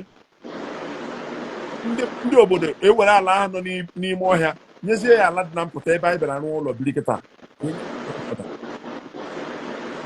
my grandfather kọrọ m dị akọ na ihe nna ya ji wee bute ebe a wụ na ebe ha si wee pụta na ọnwụ ụmụ o nwere nwụchi ọnwụ ụmụ so ya wee pụta ebe a afta ọ pụtaziri ebe a na ịghọtara ọnwụ akụchie ihe adịghị oke ịtọ ha nwụfọrọ ịghọtara ịma ihe a na-ekwu o metụtara my father wee ejima beta ejima ya adịghị ndụ mmụọ nọkwa ebe a na-asịkwa na mmụọ wee ejima ma anọghị beta enweghị kọrọ m ihe gbasara data ejima ma egburu ya egbu hapụ m ndụ enweghị kpara m akụ kọcha na m akọrọ ha gị akụkọ ọfụma maka akọrọ gị ọfụma o nwere obi aka adịghị mma o nwere ihe niile ka ndị nna nna anyị na-akọrọ anyị ọ bụghị ihe niile ka nna anyị na-akọrọ anyị bikọs akọchara gị ya obi agba gị njọ enwere ihe ọ ga-agba akọrọ gị ịhụ nna gị sef ị nwere ike gị kpọọ nna gị asị bikọs e nwere nke nna gị metatara bika ọ ka ha abịaghị ya so onye niile mere eji ezo ihe ahụ ịghọtago a na-ekwu alawu mmụọ ala vileji a dị nna nna gị apụta ụwa gị ga n'ire ya ejikwara ese ala ahụ nwere ike iji agbara ibe achetabeghị ya ekwupụrụ okwu eji ọjị wee kwupụ okwu n'ala ahụ achetabeghị dị ala ịhụbeghị na e nwere ndị gara aga were ala zụrụ ala rụọ ụlọ na ya ha abaha n'ụlọ ahụ ha arụchaghị ya arụcha dị na ọnwụzie na ọnwụọ eburuzie ga lizie n'ime dị ala lie n'ime ebe ahụ ka o biri n'ime ya ka mmụọ ya wee zuo ike maka edie ya na mba edie ya na mbara enyighị ya n'ime ala mmụọ ya agharị bete otu ahụ ebiri ya n'ụlọ ahụ mmụọ ya na-ezu ike n'ime ụlọ ahụ ihe a na-akpọ ya wa ala ibe ọ dị ka mmadụ ịga zụrụ ala n'uhu ala enwere ala nwuhu ala ezigbo anyị ebe a ga zụrụ ala mmadụ ga-eresikwa so n'olu onye sikwa na ihe ndị agha ihe ndị a dịkwa ọ dịkwa ọ ka na-esogharịkwa ndị mmadụ ọ dịka na-akpa n'obi ide atọ isi ide atọ akwa ịhụ abịa na ide atọ arọ ndị Izọgụ kara aka arọ ndị Izọgụ nna m kọrọ m akụkọ ndị arọ ndị Izọgụ nna m kọrọ m akụkọ ndị abịrịba nwere obodo niile a na-akpọ aha ha kpọrọ akpọ n'ala Igbo abịrịba Izọgụ iwe ọchị ya gaa na abịrịba today abịrịba na-alụ nwanne ha ị gaa na abịrịba today abịrịba na-alụ nwanne ijuru I'm good, how are you? Did y'all miss me? I miss you. I just asked after you. They say you're coming. When? Today? Abịrịba na-alụ nwanne ha Sister Ogechi, tii na mutu. Ya ọ na-ekwu ebe. Ogechi ga na mutu, baa na mutu. Tii na mutu, ya na-ekwu ebe. Ọ na-akwa ihe anyị na-ekwu. Come and eat. Oge. Come and eat. Oge. Ọ na-adị ya. Who told you that? Who told you that? Oge. Sister Oge. Oge, baa na I'll mutu. bring it today. Sister Oge. Tii na mutu, ya na mutu. Tie na mutu. Tie na mutu, na mutu. Oh. Background, ịchọzi ikwu itie kwe. Ị na-eri stọpụ ihe anyị na-ekwu. Ya na ị chọrọ ikwu itie. Tie na mutu. Oh, sorry. Anyị na-anụ ya beti tie na mutu. Okay, sorry. Kuwen. Ya pụọ. Okay. So, ọ dị ka ịghọtara ihe ịhụrụ anyị na-ekwu ebe a, ịghọtago? Gịnị ka a na-ekwu before? Ana m ekwu okwu ndị abịrịba. Abịrịba na-alụ nwanne ha. Ijukwara ese ihe mere ndị abịrịba ji alụ nwanne ha.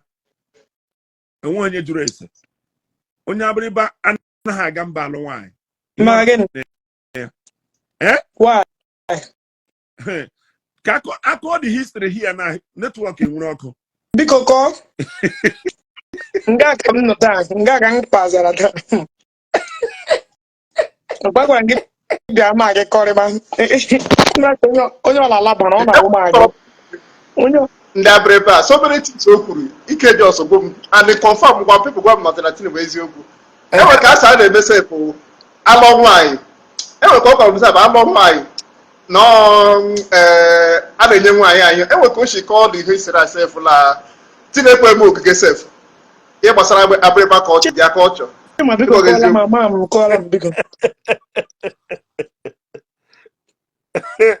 Lee ya ịma ndị abịrịba. Ndị abịrịba bịara abịa n'ala Igbo. Eche m ọwụ ndị oke. Ha wa arọ bịara abịa n'ụlọ. Eche m ọwụ arọ bụ ndị bịara abịa. Abịrịba so n'arọ. Onye mere ha ji alụ nwanne ha. because I need to know many things in Igbo. This program need to imagine because a lot of people don't know many things. So Abriba in a line, I'm and Abriba dinamma. I'm have very well. Abriba. Part of Abribashi, Calabar, part of Abribashi Bini, Edo State. Yatra. So Eba Hashi Shiwabia, Keventina. So in so yet in a 1 day and a ruha because in a one on your how 1 year. Okay. So Yotago Apato ye 1 day. Na 1 day in a 1 day and a metal because on your how 1 year. Emasina Hana alone with her. Or 1 year the her. The next compound on our long one. I think on our long one at the next compound or 1 year. A queen on and Abriba came from Cross River. Somebody did in a comment section. But Yes. all of them came. But how their tribe. How would not be because you know what they can get a township now? Okay, give you a township, but Lagos. The next company get a pro one law on your how 1 day. Oh, one of your teacher be 1 of ya. Imahambamon, Imahebamon, Mahonyamon, Ihuna the 10 Nadia. Naga 1 day. Only Nebra because you know how they can dig a township, Gabrina township. Patran Haja 1 day, Hana Ganamba, and why. Wow. Yotara, all the Caribbean is that on now. I can not go my brother no here. Even is that on now, eh? I run this dog, Karaka, carry a copa, carry Uruala, carry Osina. I run this dog, Waro. Patran Haji Pota, even Ndi Igbo today. Ndi are on this dog and Ndim be so wounded she can run a father. Them be same. Yes. You might have a shifada, Banoka. Can we walk away up in John Denham Nahametre? Makahaburo Kobu. Be somewhere. You are my point. Haburo Kobu. Ndị arọ ndị zọgụ nna m gwara m na ndị ọwa arọ ka ha bịara abịa na ide atọ almost ala Igbo niile. Almost ala Igbo niile. The men in ide atọ. The men ide atọ ịmụ na arọ. The men ide atọ, yes, now ha mọ ide atọ nọ na ide atọ bịara abịa. Ọ ide atọ ka ha nwere. Yes, ha nọ ide atọ ka ha nọzi well. Yes. Enwe ndị anụche ndị ejezie ịghọtago ama m arọ ndị zọg very well. Ịma ya ha na-ekwu history. Nna guy at the age of 20 years amara na m history nọ na Igbo. My brother. Ọwụ ihe a na-eme na a na-agata ship mpụta na-ele ha n'ala bekee ha na-akọ iri. Enwe ihe ọ ga-awụ mpụta n'ihu akwụkwọ kwuo ndị mmadụ agbalaga. Ihe ekwugo ya nga maka anyị nọ ya ịpụta in person kwuo ya ndị mmadụ ewere mma kụgbuo oge gị nwụọ. That's true. But onye apụta ya emechi ọnụ. But ịma na one thing about me otu ihe hụrụ m na ịhụgo my father will pronounce man na-agwa ụmụ ya story but other parents anaghị agwa nna ha. Enwere ihe na-awụ nkọwa ihe a na-akpọ m na be anyị oki ihe eji akpọ m oki bụ na at the age of 5-10 years aka m ọgbọ m n'ikwu okwu maka na nna m na-edu m ọdụ wee na-akọrọ m story ọ kọgidere m like this and ihe niile ahụ ọ na-akọ eziokwu confirm. Yotago. So ịma ihe a na-awapụta n'ala Igbo enwere onye pụtara one day ya na-etu ọnụ ya wụ onye arọ ndị zọg m na-ele ya arọ ndị zọg na-akọ nwanne I am proud of where I came from because enwere ndị ọ ga-awa dashi amaala na be ha sị m ga-aga arụ ụlọ aga m arụ arọ ndị zọg nọ gị nye m ala sị m ga-arụ ụlọ Yotara Abriba no gị si m ala sị m ga-aga arụ ụlọ. Yotara my point. Na dị m ewe ndị Abriba ka ndị Igbo.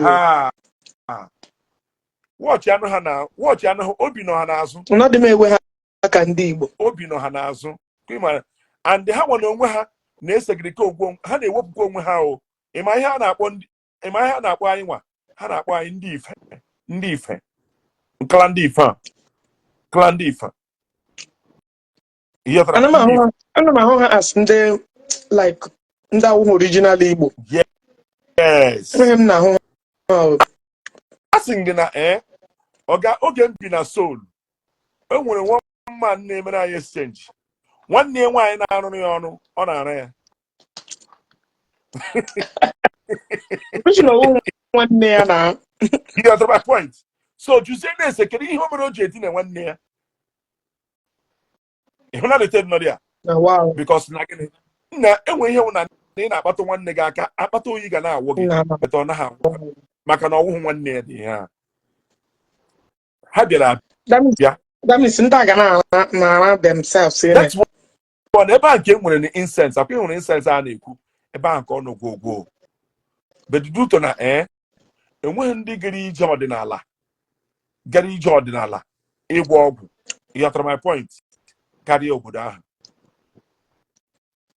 And that is why ha ji eme one channel business, one business ka ha na-eme. Ịbịa n'ala Igbo today, ndị nwe fabrics and textile bụ abịrịba. Ndị nwe gịnị? Textile, fabrics, akwa. Ụmụ trouser ma tailoring material, ụmụ ihe ndị a textile. Ọ abịrịba nwe ya. Followed by Oporoko. That's my point.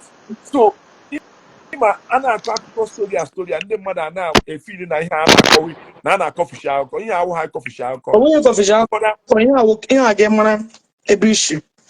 Because ana m ahụ some Igbo brothers hapụta ha na-ekwu. They are so lost. Ụfọdụ dị lost a na-akọ iri n'ihu akwụkwọ. Ị ga-ahụ dị mkpa nọ 60 years ya abịaghị ya na-akọ story. They are so lost.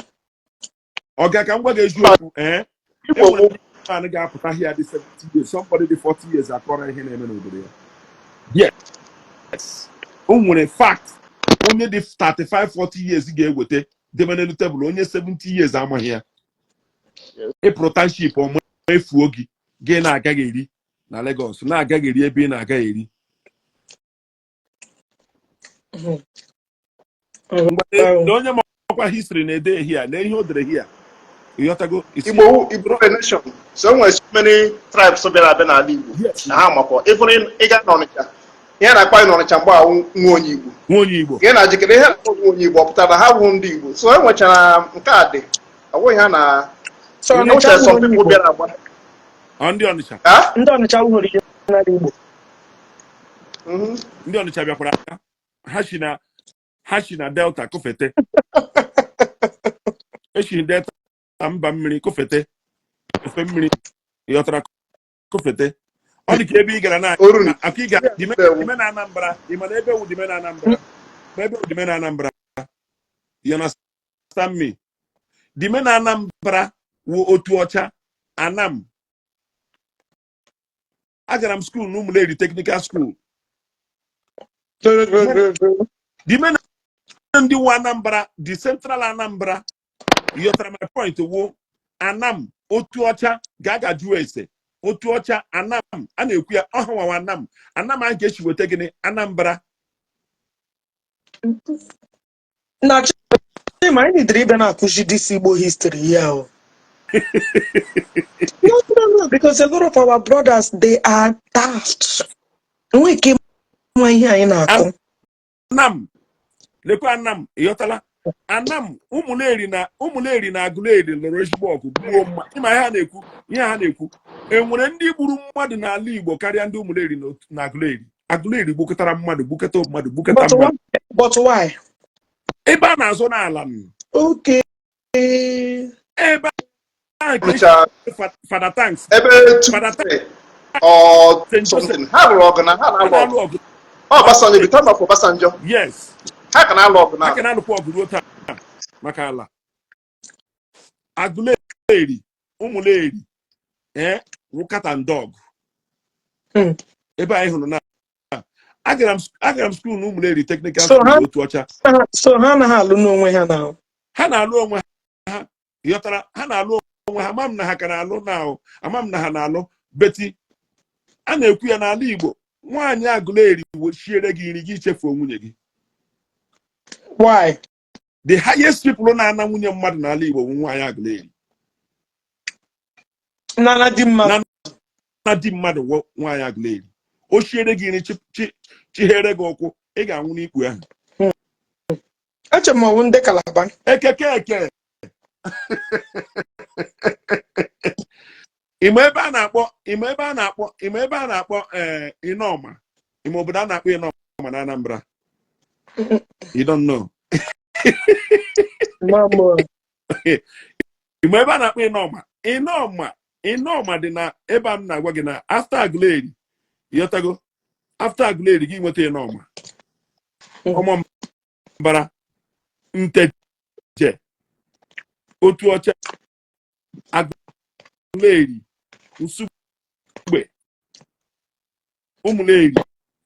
Kwenu ebe na-akpọgasịrị gị aha. Ebe a kịta na-awụ dime na Anambra kpọrọ akpọ.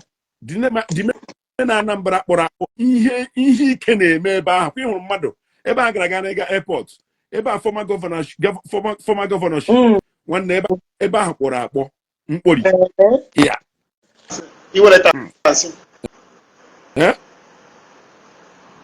Ebe ahụ kpọrọ akpọ. Kwenu ebe a na-akpọrọ gị aha na ha kpọrọ akpọ. A na-ekwu Anam wudi me na Anambra ọmọ mbara onye ka na-ekwu Anam otu ọcha ha bi n'akụ mmiri na ahụ ime ha na ha agbakpo na river. Yes now ime ha agbakpo na eja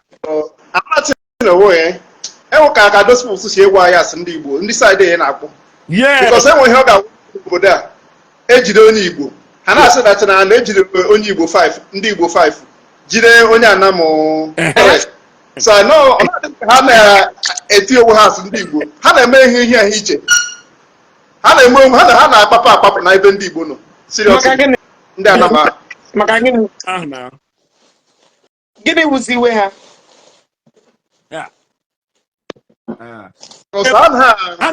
ifuru mgbe ha anaghị emekọ onye asị ndị Igbo so I don't know the reason.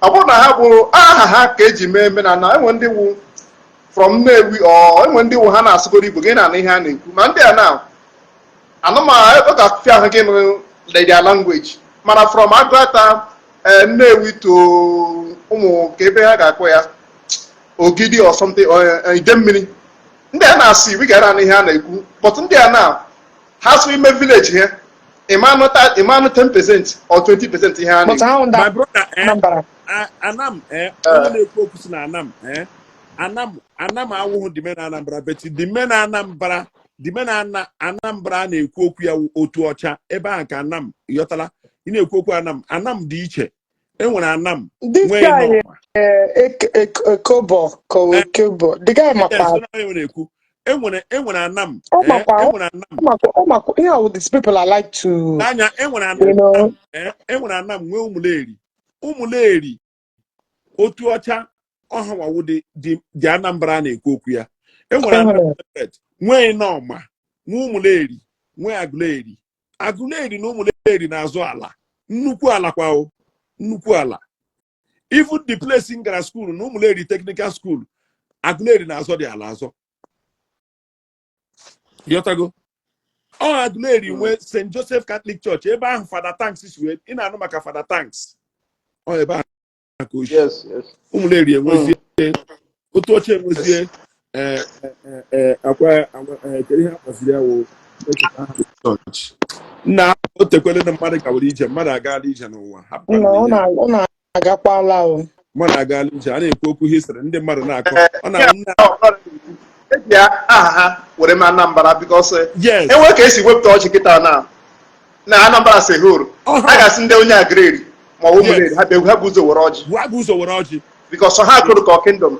Yes nwanne ị na-efolo yotago ị nweghị ike iweta ọjị na Anambra today ndị ga-ebu ụzọ bịa buru ọjị wụ ndị ụmụleri na Agụleri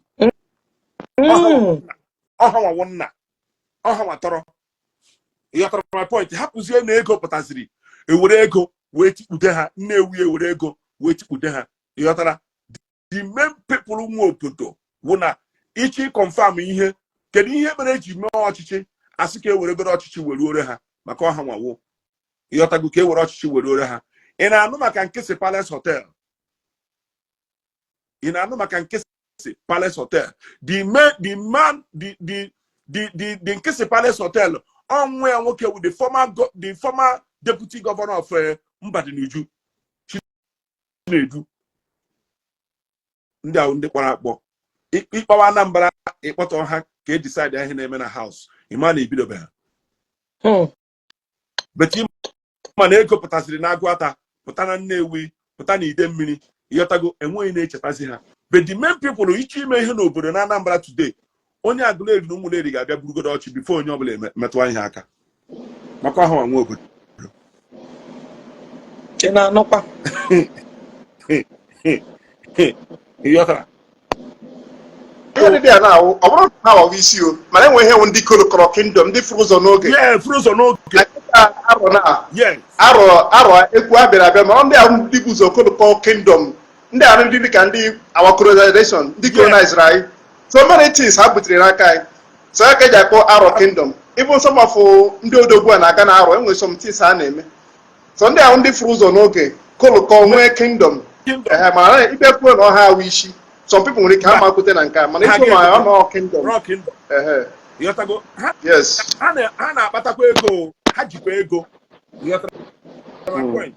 but a na-adozi isi ebe ha na-adụ isi ha wee na-egbu onwe ha na ihe egbugoro na Aguleri na Ụmụleri ewu ma mmadụ ihe ndị a mmadụ na-ekwu na ndị nna nna anyị egbughị mmadụ gaa jụọ ọnụ na-ese na Aguleri otu esi egbu mmadụ gaa jụọ ọnụnụ a na-egbugide obodo agba ọsọ ọkụkọ na-ebegharị egwu na-efegharị mmadụ ala enwe ndị Aguleri gbara ọsọ na vileji ha larubeghị ụlọ for more than 30 years my point enwe ndị Ụmụleri gbara ọsọ na vileji ha larubeghị ụlọ for more than 20 years bịa na Lagos nwechaa hotel ịghọtara ịma na enwere onye Aguleri ị ga-ahụ ọ gaghị eji ike agwa gị na ya nwe onye Aguleri maka ọmaha na gị nwa ọ na-agwa okwu ị ga-agwa enemi ya na-achụ ya because o nwere ike nna ya nwere onye ogburu gịkwa aha ya asị ya ọnwụ onye agburu nwanne m a achụ gị so ha na-eji ike ekwu na ya nwe onye Aguleri ama onye Ụmụeri ụta ka ha ji ekwu ya ama onye Ụmụeri ama onye Aguleri ha na-akpọrọ ya n'isi Aguleri ịghọtago so but back in the days mgbe aha anyị na-aga ebe ọ ga-awụ ịpụta gị na-enweta ihe mkpụrụ obi ha dịta ọcha differently wụ ndị Nsugbe wụ ndị ezigbo mmadụ Nsugbe wụ ndị ezigbo mmadụ one of my best friends Nkume Nsugbe Peter na Hamburg nnukwu mmanwụ na Germany na-apụga mmadụ aga dị iche ha kpọrọ ịbịa n'Ọnịcha mgbe a ịma gba 419 na-ere elu ịma ndị so wee bute ike na 419 ndị so wee bute ike na 419 bụ ndị Aguleri na Ụmụleri followed by Inteje na Ọkụzụ dị na abịazie na ndị mere blọk ndị na-blọk highway ịhụrụ Ọkụzụ na Ọba Ogosi nwanne na Anambra ndị a nwere highest ndị oji abalị aga. Okay, anyị ekwuola enough Anambra, anyị gazie n'Imo steeti. Eleni story ma na Imo steeti. Imo steeti. Ekwuole m okwu Imo steeti, ekwuole m okwu Ide Atọ. Yes. Ekwuole m okwu Ide Atọ here that na arọ ndị Izọgụ bịara abịa. Na Ide Atọ North or Ide Atọ South. Ha ncha niile. Ide Atọ. Ịma arọ ndị Izọgụ. Atọ South amaghị m. Ịma ha buru ibu ha nọ n'ọnụ Imo ha nọkwa n'Ọkigwe but na Ide Atọ ka akara Ide Atọ ka akara nwee banded so but ha bifuru na nke ha right ha bifuru ebe ha bifuru na nke ha na the day their day onye ka na-agwa na ha gbasara agbasa ha nọ n'Ọkigwe nọrọ n'ọnụ Imo nọrọ n'arọ na Ide Atọ I ga m na-ekwu na ha nọ na one side na ị ga-ama na ọha na dị ahụ right na-abịa n'ime ise na mmadụ ga-atụrụ gị aka lekwe ha nọ Ishi a lekwe ndị ha tribe warọ ha nọ ma bụta Anambra many tribe mana Akwa Ibom ma Abia steeti o but why ha ji gbasa everywhere can they go and stay on their own nne asị gị like atụpụrụ gị n'obodo ka kọrọ the history ịma The history would have all those people that won't be Birana and Hannah had a unit and Hannah log. It was on yoga we met and then we over issue. He will keep her as a warrior. Have a bono. Have made something. You know, we can Allah. Have a yes. So Hannah got so many places. And then I got so many places. Now the people Allah. They are Shiriko. But they stand how would be Henry. Oh, okay, Iri Ji on the Wundi stand ha. Aha, a kingdom Wundi stand ha men hajiri because they are Wundi. You know, they will have a hand long to none of people here. Yes. Like in Kuna, okay. In Kuna, family and wagon are grow with the incense. Nahabia, there were Anike, Nanala. What Anike and Nashin the Manala. On a Roshishi. Wilson, welcome. On a Roshishi. Wilson, but that camera. Oh, yeah, my history of yes. Because about history, because we are in dream. Nah, I think this is. My name when it did, but can you make program, my brother? Kiza here. My name when we program. So, mashing and which other time, but all the very important too, because a lot of our children need to be learning from us. You know,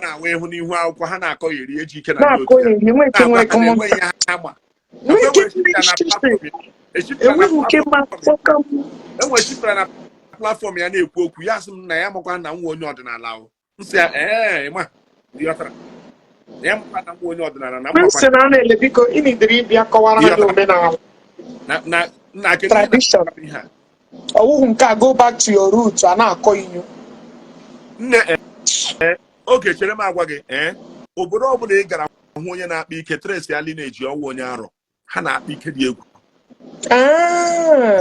obodo ọbụla ị gara hụ onye na-akpa ike Tracy ya dị family ha nwere ike ịnwe arọ ha na-ata nwunye mmadụ gwogwo enwe ihe na-eme nwekweghị ị ga-eme ha ahụ ikwuo kpam ekiti abalị mmadụ anwụọ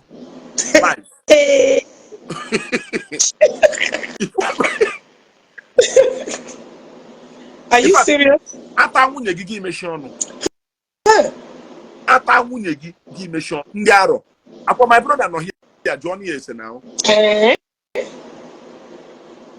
amara gị ala gị ekwukwala okwu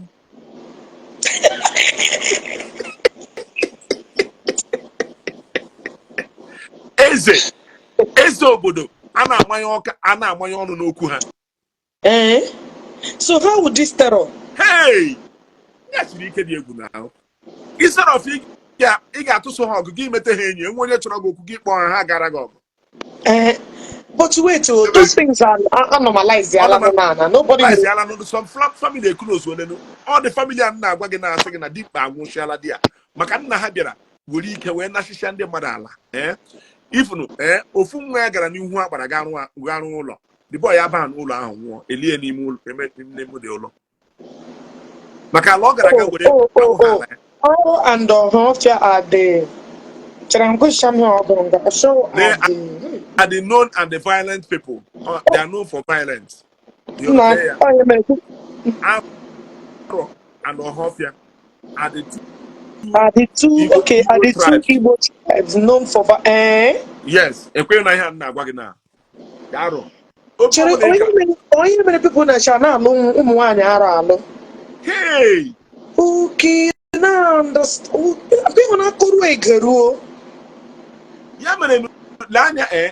Some people who make mistake in a marriage because when an elder get dressed to that place, he can't come in again wine. All the kids are no Igbo again wine Nigeria no Buddha, chalk and wine no Buddha. He can't do a sick, I would no look. I'm a bush.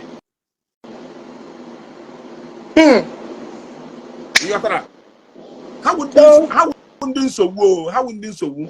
Hana Tamunya Madu go, Haga Naga Lage. Ha ga-eme gị ihe niile ha na-agwọ ajọ ọgwụ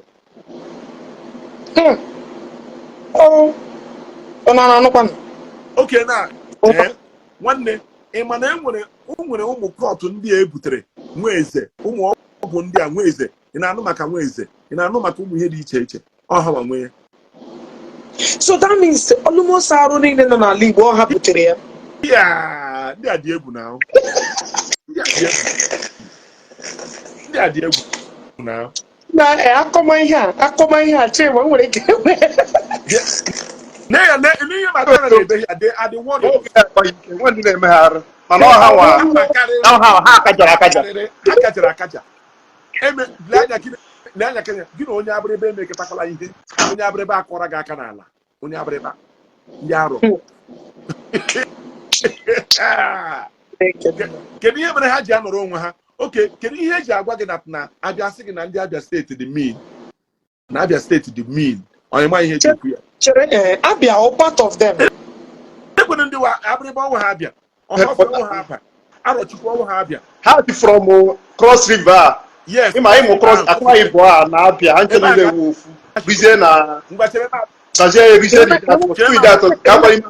ana m ekwu ya that onye ọla na-eme alụkwala anybody from Abia State ụmụ nwoke ha chere m agụ ọra gị ha lee ya Arọchukwu ụzọ akọni alaghị mkpụrụ abịrịba you understand me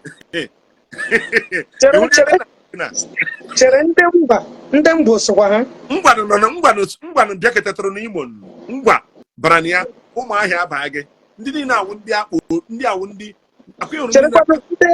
ndị keza ha ndị ahịa na Kalaba nwere na ihe abandịrị na ụmụahịa cherekwa kekwanụ ndị Ebonyi gwana ndị Ebonyi nwere ka o shi ukwu wụrụ part of them Ebonyi connected to Enugu connect ya to Ebonyi connected to Enugu connect to kedu ihe a na-akpọ ya ha connected to Enugu connect to Okigwe something like that then kedu aha ya wụ ị na-anụ maka ndị old band ọha old band ha niile wụ ihe niile ahụ ụmụahịa yotago arọ ngwa ị hụrụ ya so enwekwara arọ ngwa that means they are part of them yes now enwere mkpakọtara with Imo steeti now ana m ekwu ihe ịhụ na nwoke ụmụahịa awụ onye na-alụ mmadụ they don't take care of their wives ha wụ ndị a na-alụ mba ndị awụ ndị obi akpọ gee ntị ha na-eme ka ihe they don't have remorse mụ na gị ji amụọ nwoke ụmụahịa ma nwaanyị ụmụahịa nọ n'azụ they don't have remorse oge ha ga-agwa gị na ha wụ onye ụmụahịa ma ihe a ga-agwa gị ọ ga-agwa gị sị ya wụ onye okpukpọra gị ihe ọ ga-akpọrọ gị sọ ụmụahịa ọ ga-akpọrọ gị ọkpọ ihe na-ana akpọ another people dịkwa mean wụ ndị Igbere ihe niile ahụ Igbere ebe a nwoke machi former governor ha chi yọtara Igbere oke ị gatụla na arọ ị gatụla n'ebe a na-akpọ ala gị ịlụ nwaanyị ị ga-eburu mmanya agbarị gị ihe na mmanya gị